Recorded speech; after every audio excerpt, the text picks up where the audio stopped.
Hi everybody. My name is Charles Merritt. I go by Charlie. I was asked to kind of talk to you guys about my situation as a quadriplegic and kind of overcoming that challenge of being a 36-year-old a couple of years ago and breaking my neck and kind of reinventing or transitioning into a life where you can't move anything below your neck, um, which isn't as I hate saying this, but it isn't as bad as it seems. Um, there's some bad points and some good points, but I think the good outweighs the bad. And so I'm basically just gonna go through that stuff, a little bit about my life and my journey. Yeah, so that's about it. Uh, I was born in North Carolina. My dad was in the military here in the U.S. In the Coast Guard, and so we traveled a lot. I grew up mainly in the Northeast in New England until I was about 8 or 9, and then we moved out to California, and I lived up in Northern California until I graduated high school. And in high school, I played a bunch of different sports: football, baseball. I did some wrestling, which I was horrible at, um, and did the random, social things. Went to the dances and all that stuff. The and was I think popular. So I was kind of in that group of jock type people. Um, right after high school, I enlisted in the United States Marine Corps. I was 17 in boot camp, and I had my 18th birthday during boot camp. And I served from 1996 until 2007. During that time, I also got my bachelor's degree from Penn State and was commissioned an officer in the United States Marine Corps. And then I got out in 2007. Once I got out, I moved down to Orlando, Florida, which is kind of where I'm at now in that same area, um, and basically started my civilian life. At the time in the Marine Corps, I was married. I'm currently divorced. I have a fiance now. I've been with her almost 12 years, which was about 9 years previous to me breaking my neck, and it'll be 3 years in August since I broke my neck, which was August 23rd, 2014. Um, Currently working on my MBA at Stetson University, which is a private school here in DeLand, Florida, which is where I live. I have, let's see, three teenage daughters. Well, one's almost 20 now, so uh, two are still in high school. One's doing like a virtual school thing, like a homeschooled thing. The other one's in college here at Daytona Beach, and here I am now. So basically, my main purpose now, I guess. I mean, I still work. I own my own business. I am a husband, a father, all the things I was before my accident. I still am, and that's basically what it comes down to when you talk about my personal life. My my biological daughter, I have three daughters, two stepdaughters, and one biological daughter. She lives in Pittsburgh, Pennsylvania, with her mother. And I see her during the summers and stuff like that. Uh, so I did read some of your questions, specifically about like relationships and things like that. I'm gonna kind of go into that, um, but more so wanted to go start with kind of like my attitude towards life in general, um, and how that helped me after I broke my neck and had this life changing kind of ordeal.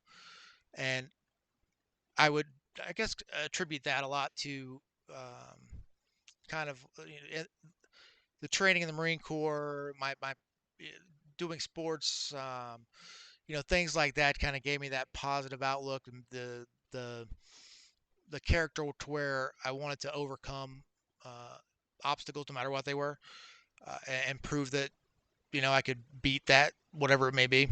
Um, and that could be as simple as a video game or breaking your neck.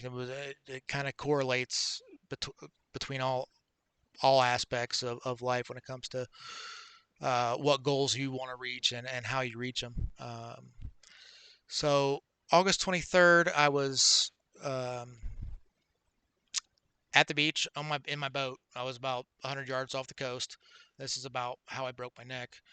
It was just a regular day. It was in the Gulf of Mexico, and I dove off the front of my boat. I'd done it several times already in the last probably hour before I broke my neck, and I hit the water wrong. It's a total freak accident. There wasn't any drinking involved. There wasn't any shenanigans. It was just jumping off the boat again. Um, and I ended up floating in the water, face down, and realized that I couldn't swim and couldn't move.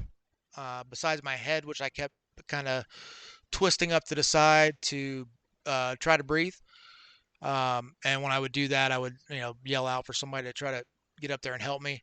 Um, Tina, that's my fiance. She was, and I call her my wife. So those two things are kind of intermingled. So she was in the boat and didn't realize that I was actually hurt. She thought I was messing around. So somebody from another boat that we were with actually jumped in the water and figured out that I was like really injured. And that was right after I was about to drown, really.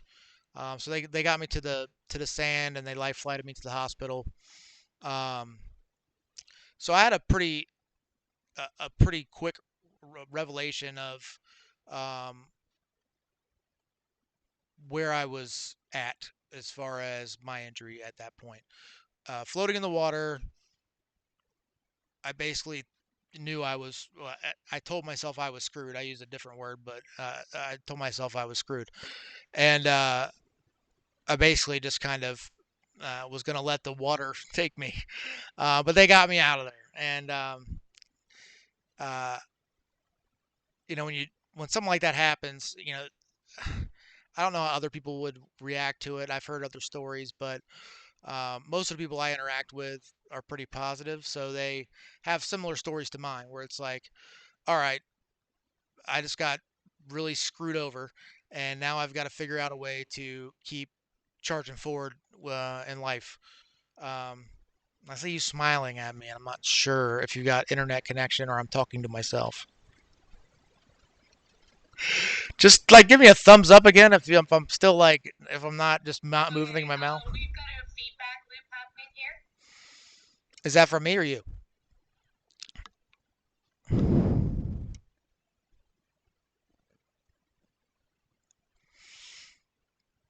Well, that means you get to hear me twice. Is that right? That's good.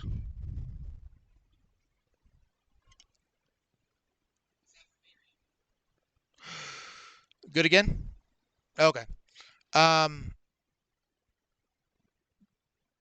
So yeah, was that where broke my neck, and basically I realized at that point that my life has changed. It wasn't like some guys break their necks or they have some type of or anybody has a traumatic experience and it doesn't really may not sink in immediately. I pretty much knew immediately that it was no good. Um, so life flighted to the hospital. I spent about 4 months in ICU. Right before Thanksgiving, I was transferred from. Um, if you're ever in St. Petersburg and you have a choice of hospitals, do not go to Bayfront Memorial. But I was at Bayfront Memorial, and so just refresh your phone.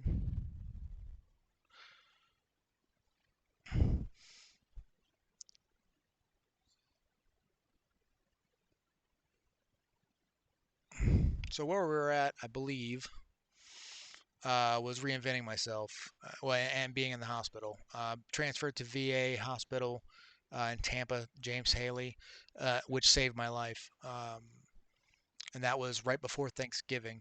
Literally upon arrival and them doing a CT scan, I had a lung collapse, basically like a leftover from the previous hospital's inability to treat a spinal cord injury. So there, I was able to to do rehabilitation. I was able to get off the tracheostomy, which had been is basically, if you don't know, they cut a hole in your throat, and that's what makes you breathe. It's mechanical ventilation. So instead of you breathing on your own, a machine breathes for you. And I was off that towards the end of January. So between December and January, they weaned me off of that. I was doing physical therapy.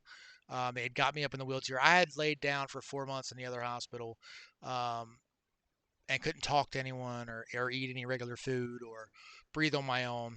Within probably 2 weeks of being at the VA, I was eating food. I was able to talk to people.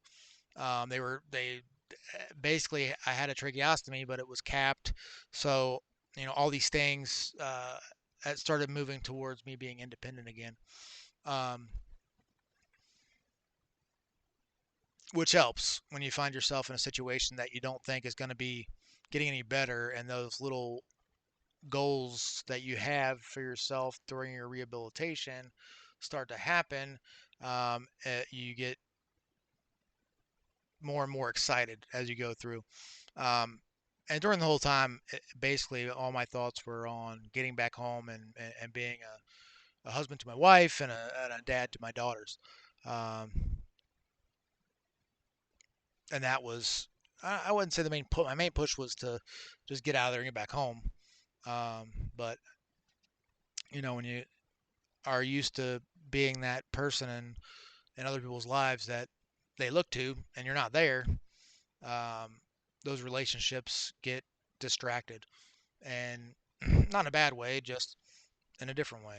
Uh, they start to, my daughters kind of got more independent. Um, my fiance got more independent, so she didn't need me for, you get home and all of a sudden you don't need to be the guy that pays the electric bill because she knows how to do it now. Things like that. But it was good to get to the VA and get with people that knew what they were doing when it came to spinal cord injuries. There's a very few spinal cord centers here in the U.S. Um, or in the world, really. And I'm lucky enough to be near one. And honestly, I wish I would have figured that out sooner or knew more when I got into my accident where I needed to go. And for surgery in Florida, if you ever break your neck in Florida, go to the University of Miami Medical Center. Miami Project will do your. They're the ones that need to do your surgery, and then you go to whatever rehab you need to go to. If you're a civilian, Shepherd Center in Atlanta, they have Brooks Rehab here. Um, but anyways, so I got to a point in my recovery or rehabilitation to where I needed to go home. I was ready. I knew I wasn't going to improve anymore, and I knew I wasn't going to. All the milestones that I needed to hit were hit, and my daughter was in a pageant, and I wanted to see it, so I had to get out of the hospital. I had been home one day. I talked my doctor into letting me go home one day. It was in January 28th. That was my middle daughter's birthday, and I was able to go home and spend about 4 or 5 hours, which was a logistical nightmare, but we got it done through my own stubbornness and perseverance, I guess. But once I got that idea in my head that I was ready to go, and my physical therapist and my occupational therapist and all the therapists said, you know what, you're right. You're not going to gain any more by being here, and you're only losing more or gaining more distance from your family by staying away from them. I mean, Tampa is about 2 hours from where I live, so I wasn't able to see my family as much as I wanted to. Besides my mom and dad, who basically gave up everything they were doing in North Carolina, where they retired, and lived at the hospital with me until probably about a month before I got out of the hospital. They were there for literally 99% of the time. So having that support system was very good. The uh, So I got home and I wanted to talk to you about relationships, but I was going to show you guys some pictures as well. Um, just kind of little bit about my life, so you can get some images instead of me just running my mouth. So just because you have an injury like mine, I was 18 in that picture. Doesn't mean you can't do things. You can go to the beach with your family. That's my wife and two stepdaughters. Uh, You can be on TV helping to make wheelchairs better. That's me with my family before the accident. That's me getting ready to go surfing after the accident. Um, that's me in the hospital, obviously. So that's the bad part. Normal kid. That's when my dad bought me that bike. Oh my God, forever ago. That's me and some buddies when I was in the Marine Corps. I did strongman competitions. I've always been competitive.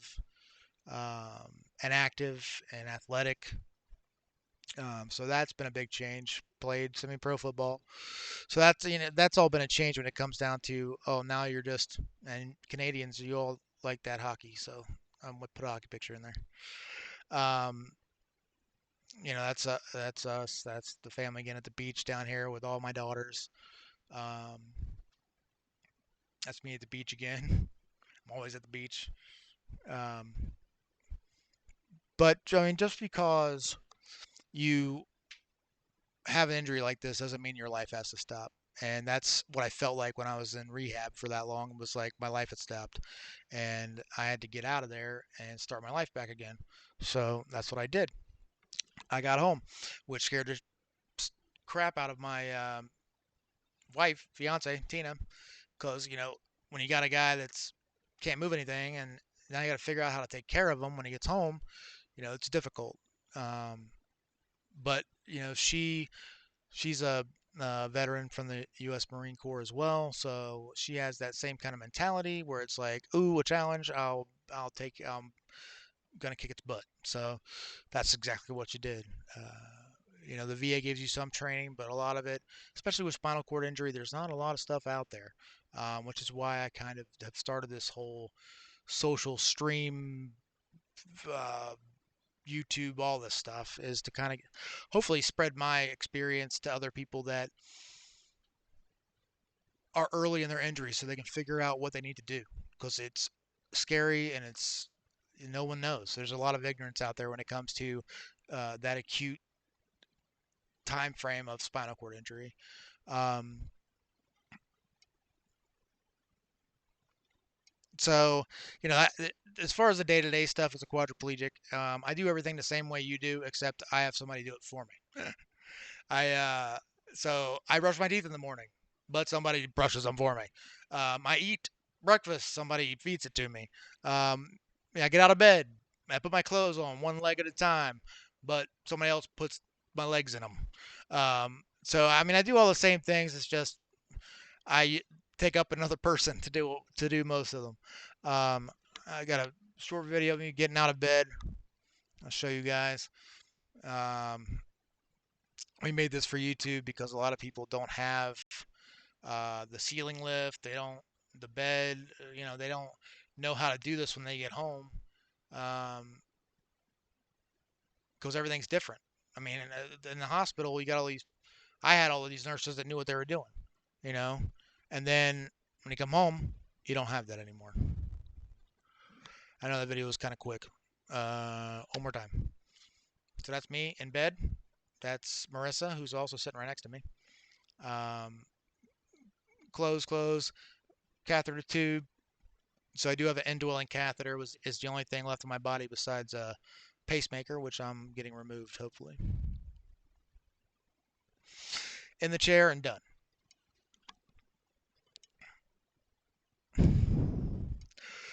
So other than that, I mean, as far as my activities go, I do physical therapy. Uh, it's now Next Step Orlando. It used to be called Project Walk. So I do this. I was doing it like once a week, and I've had to kind of change that up because of insurance, um, which if you do not understand how insurance works, don't move to America because it's a pain. Uh, but basically, this is a private pay, so you pay out of your pocket to do it, and it's about $100 an hour. So there's grants and stuff's available. Um, and they get me on these machines, and they get my range of motion and get my joints moving and my legs and all that good stuff. I also do stuff at home. You can see the bike behind me. And that's a functional electrical stimulation. So basically, you're zapping your legs, and by uh, the electrical current, it contracts your muscles and allows you to get your legs moving.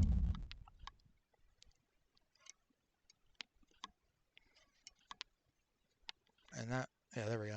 So you can see the electrodes and stuff on there that are kind of stuck to my legs. You can see my determined face.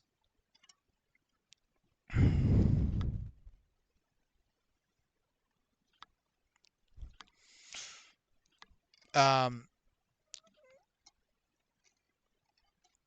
but I think the main thing that the main questions, as far as the injury is concerned, there's a lack of information about spinal cord injuries. There's a lack of funding for research with spinal cord injury. There are very few donors that contribute to that research and to those foundations that research spinal cord injuries because of the percentage of population that have them. Because we are such a small population of people in the spinal cord community or injury community, it doesn't raise a lot of money.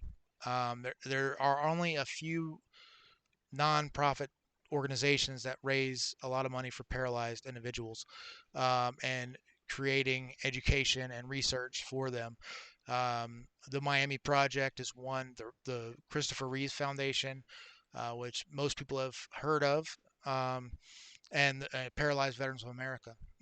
Those three um, do a lot to assist with the betterment and the quality of life for people living with spinal cord injuries, diseases and disorders as well. So ALS, MS, things like that. What? Yeah. So basically, the way the medical system works when you have a spinal cord injury, they call it the Band-Aid effect.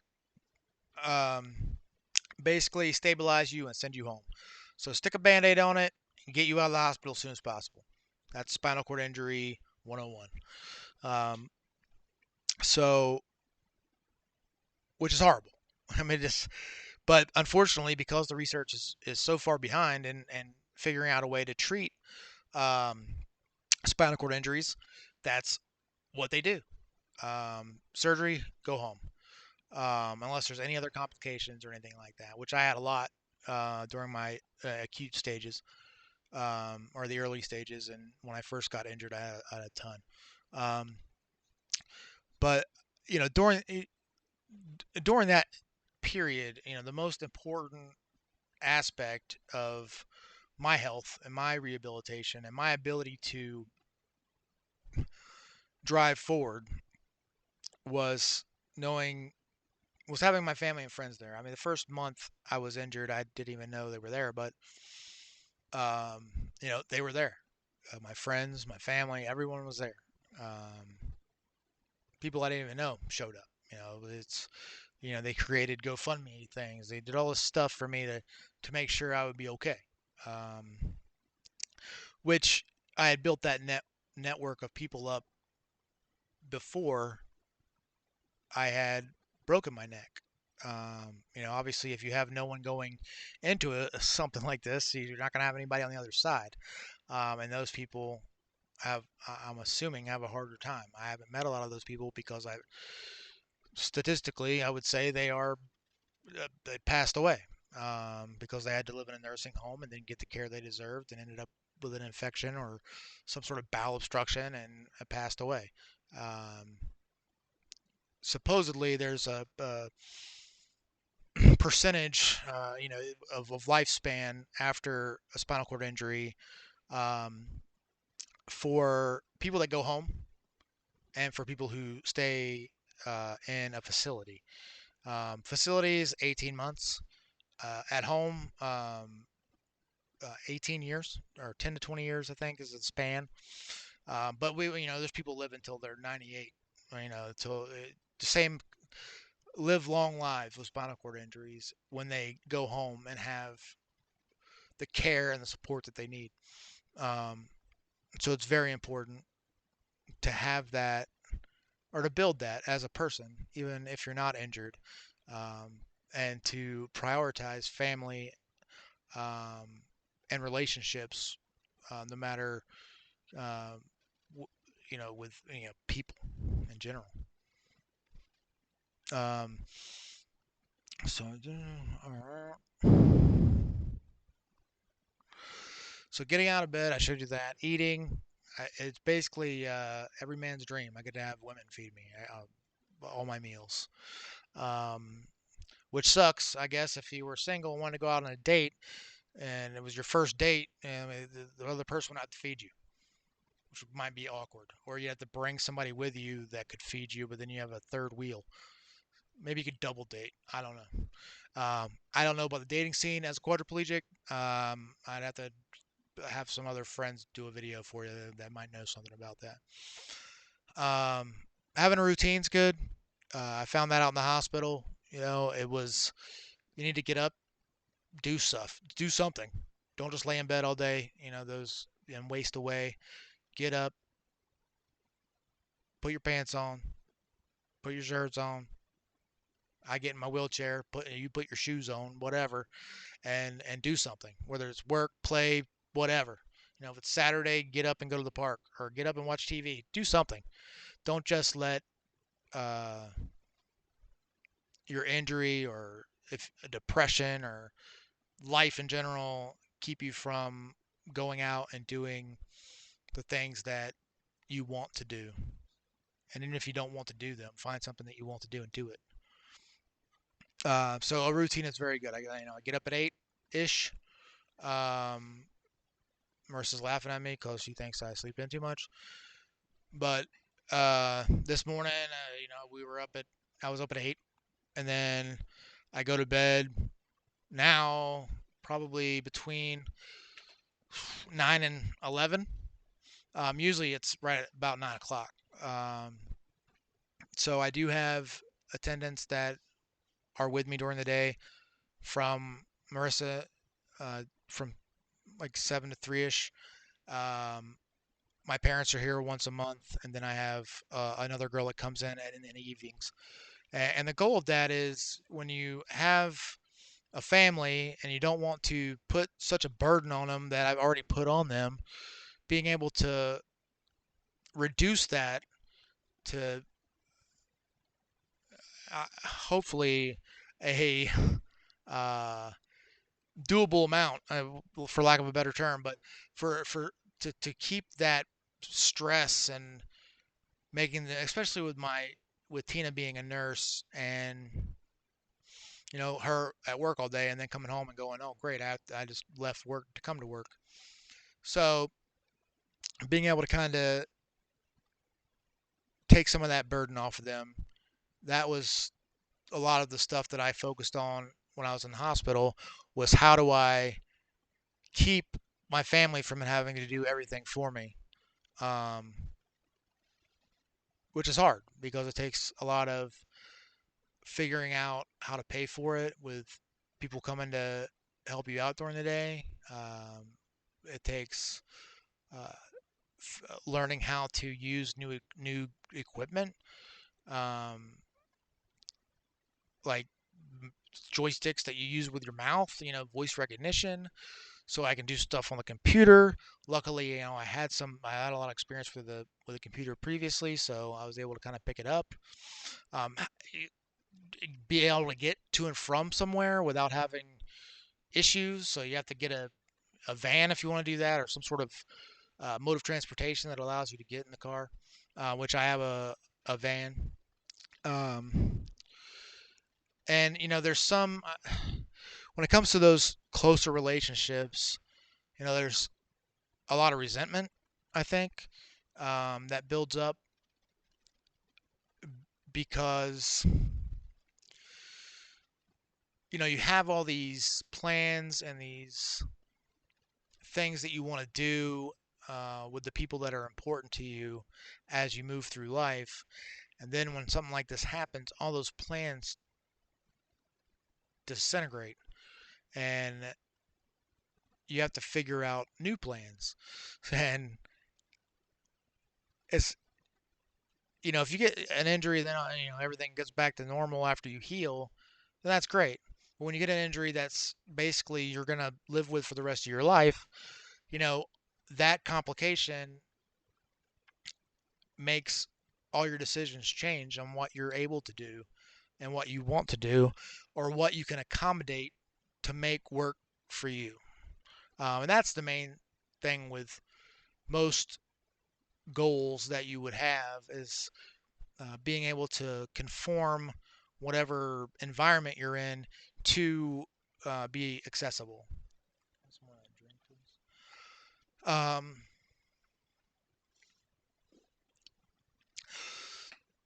and so the resentment builds because, hey, we had all these hopes and dreams, and now that you broke your neck, you screwed them up. Um, which is understandable, and it's horrible. And it's probably why most relationships, at least the husband, wife, fiance, like those types of relationships, do not fare well post accident. A lot of the guys and gals that meet someone after they've been in an accident or after they've become paralyzed end up with longer lasting relationships because, hey, I didn't know you before the accident, so I can't tell how you changed. I can't tell how uh, you were before. I just know how you are now, and that's who I love, et cetera, et cetera. Whereas, you fall in love before and you were walking and you're the king of the earth kind of thing, and then all of a sudden you break your neck, and everybody's got to do everything for you. So that change affects those closer relationships, especially uh, well, and with your kids. It's just the stature uh, of being able to stand there and tell them to do something is a little bit different than when you need them to feed you, but you also want them to do their homework. So you know it's hard to be. You try to be humble and you try to be nice all the time, but it gets frustrating because you know no one can really understand what you're going through, and I couldn't tell you what they're going through. I couldn't imagine seeing if I was 16 and my dad had this happen to him. I couldn't imagine myself feeding him or you know dressing him or whatever. It's just one of those things that you never really. It just doesn't feel right. Um, so then you got uh, the everybody thinks you're kind of a jerk sometimes when you're trying to describe how to do stuff, or you need something off the desk, but you say it's on the left hand side and they're on the right hand side, or you're trying to you can't point at anything. So on a day-to-day basis, it may seem little, but those little things add up and get very irritating for everyone. Because it's human nature not to want to deviate from whatever activity that you're doing. So if you're having to deviate based on someone else's requirements, um, it can be upsetting. Um, as far as my outer circle of friends, I competed with them. I have known people for decades that I'm friends with, and now it's kind of easy with Facebook to talk to people and find out how they're doing and all that stuff. But as a 38-year-old man, You know, I'm more worried about my family around me as opposed to what my friends are doing. I'm here for them if they need me, but you know, other than that, uh, see ya. I don't know what to tell you. They You kind of get that detachment when you have people close to you. Um, and that doesn't mean you don't want to hang out with your friends every once in a while or whatever, or have them over for barbecues, but it's not some. It's a change from when you're younger, and it's like that. Your friends are important to you. As you grow and mature and develop, you learn that building that family unit becomes more important to you. And once you've built it, you don't want it to go away, so you focus on that. And you know, before and after the accident, I do the same amount of stuff with my friends I did before. I used to train a lot more with them when I was doing strongman and stuff like that. But as far as like socializing and stuff, I probably do the same amount now, and or even more because I think I do a lot more than I really got out before. But as long as you keep good people around you, that you shouldn't have to worry about something happening to you that would make them go away.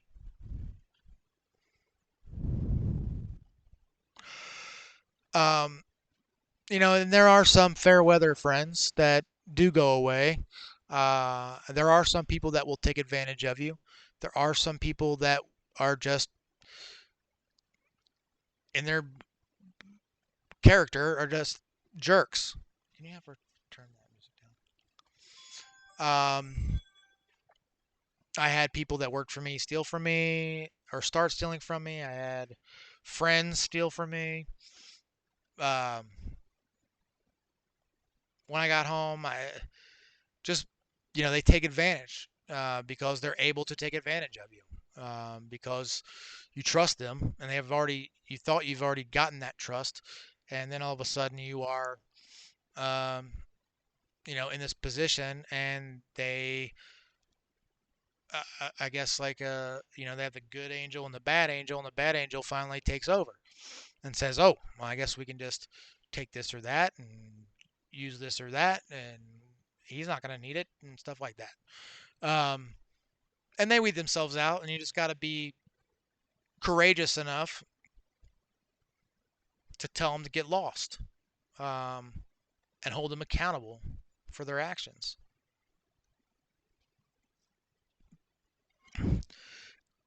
And when it comes to, I mean, relationships are hard regardless of what's, they're hard for everyone.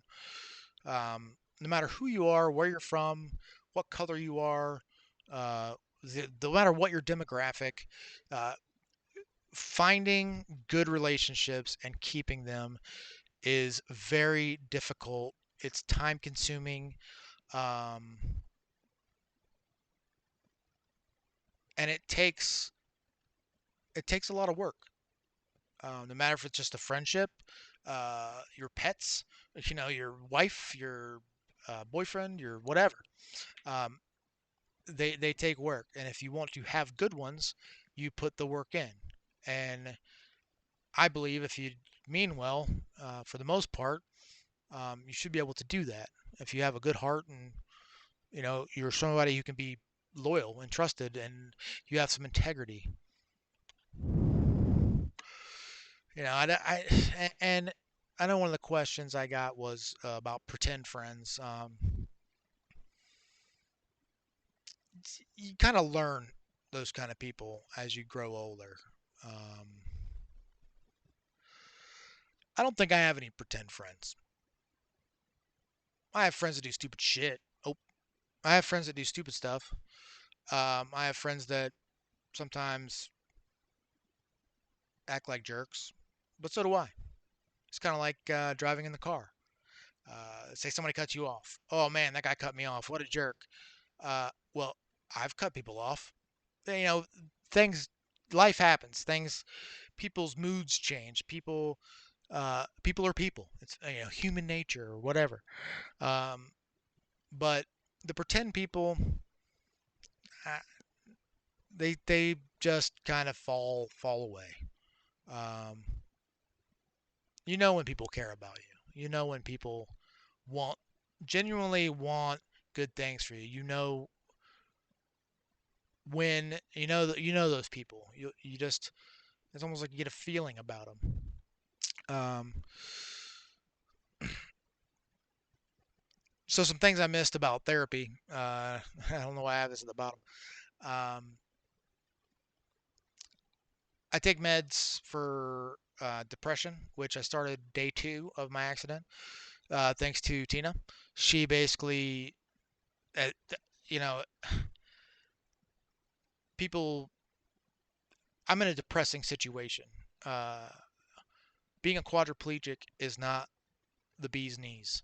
It's not all it's cracked up to be. It's not glorified in any way whatsoever. Um, so, given my positive mental attitude, even with that, I'm on antidepressants, and anti-anxiety stuff. When you wake up in the middle of the night and your body thinks you should still be able to move and you can't, that gives you anxiety. So you tend to want to have uh, something medically prescribed that keeps that from happening because it's a scary situation when you feel like there's a ton of bricks on your chest and you can't move out of your bed. I don't take anything for a lot of paralyzed individuals take meds for um, contraction, not I'm sorry, spasticity or spasms, which is basically just like involuntary muscle contractions. I do not because I think that they assist with decreasing atrophy, which is a loss of muscle tissue. So it's basically how I work out. And mine aren't terrible. Some people have very bad spasms. I do not. Um, Getting in and out of bed or transferring sometimes they're pretty bad, but not too bad. And I take medicine to make sure that my uh, bowel movements happen regularly, which is important for people that are quadriplegic and important for regular people. Eat your fiber. But when it comes to summing all up, life as a quadriplegic, um, and overcoming the adversity that we have in life that everyone has, it adds a level of difficulty. But it comes down to what your attitude is, setting goals for yourself, short term, long term goals, whatever they are, um, and working to obtain those goals. And hopefully, you have a support system around you of people that care about you, that also want to see you attain those goals. So, remember, I guess if you take the takeaway from this whole thing is be positive, make sure when you find good people to keep around you in your close circle, and move forward. Keep just always move forward. Whether it's rolling in a wheelchair, walking, whatever. Um, Always improving, always learning. Um, and have some fun. Have some fun with your life. Get out there and party a little bit. Nothing wrong with that. Um, Make time for the people close to you. Make time for yourself, and yeah, be good.